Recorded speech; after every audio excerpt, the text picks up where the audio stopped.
امام حسین علیہ السلام نے ہم سے کیا طلب کیا؟ کل بھی جس طرح عرض کیا تھا کہ دو پیاسیں تھیں حسین کو، ایک پانی کی پیاس، ایک نصرت کی پیاس۔ ہم کس طرح سے امام کی نصرت کر سکتے ہیں؟ اس سے پہلے ایک چھوٹے سے نقطے کی طرف اشارہ کروں گا سامعین محترم۔ یہ شب عاشور کہلواتی ہے۔ بعض لوگ اس میں بیداری کرتے ہیں، شب بیداری کرتے ہیں، افضل عمل ہے، لیکن اس سے بڑھ کر یہ شب حر بننے کی شب ہے، یہ شب عہد کی شب ہے، یہ شب ذمہ دار بننے کی اور ذمہ داری کو قبول کرنے کی شب ہے۔ وہ 9 دن آپ نے جو درس سنا، اس درس کے اوپر عمل پیرا ہونے کی شب ہے، خدا کو راضی کرنے کی شب ہے، خدا کی خوشنودی حاصل کرنے کی شب ہے۔ امام حسین علیہ السلام نے اس شب کو احیا کیا، زندہ کیا، تاکہ لوگ جو میرے ماننے والے ہیں وہ بھی اس شب کو زندہ کریں اور اپنی ذمہ داری کا احساس کریں۔ سامعین محترم، اس شب میں اگر وقت ملے 3 یا 4 منٹ اپنے وقت کے امام سے گفتگو کیجیے گا، اس امام سے کہ جس نے کربلا کے تمام مظالم کا انتقام لینا ہے۔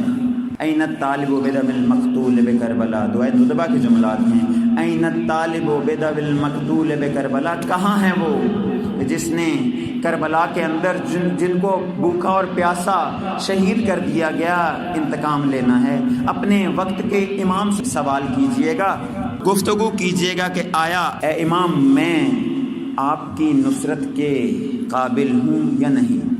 سامعین محترم، حل من ناصر ینصرنا کا شعار بلند کر کے امام نے یہ بیان کیا، یہ ثابت کیا کہ اے میرے ماننے والو، حل من ناصر ینصرنا کا جواب الوداع سے نہ دینا بلکہ لبیک سے دینا۔ جملات سخت ہیں لیکن عرض کرنا چاہوں گا کہ حل من ناصر ینصرنا، کوئی ہے جو مجھ غریب کی مدد کرے، یہی عام ترجمہ سنتے ہیں تو ہم شام غریباں کو کیا نوحہ پڑھ کے امام سے یہ رخصت طلب کرتے ہیں کہ الوداع الوداع یا امام، الوداع، ہم نے آپ کو الوداع کہہ دیا، اب زندگی رہی تو ہم آپ کا غم منائیں گے، آئندہ آنے والی زندگی میں آپ کا غم منائیں گے۔ جبکہ حسین نصرت طلب کر رہے ہیں، حسین آپ سے یہ نہیں کہہ رہے کہ مجھے الوداع کر کے چلے جاؤ، حسین آپ سے یہ طلب کر رہے ہیں کہ میں نصرت کا طلبگار ہوں، آؤ میری نصرت کرو، میں نے جو کام کربلا کے اندر کیا آؤ اس کام کو انجام دو،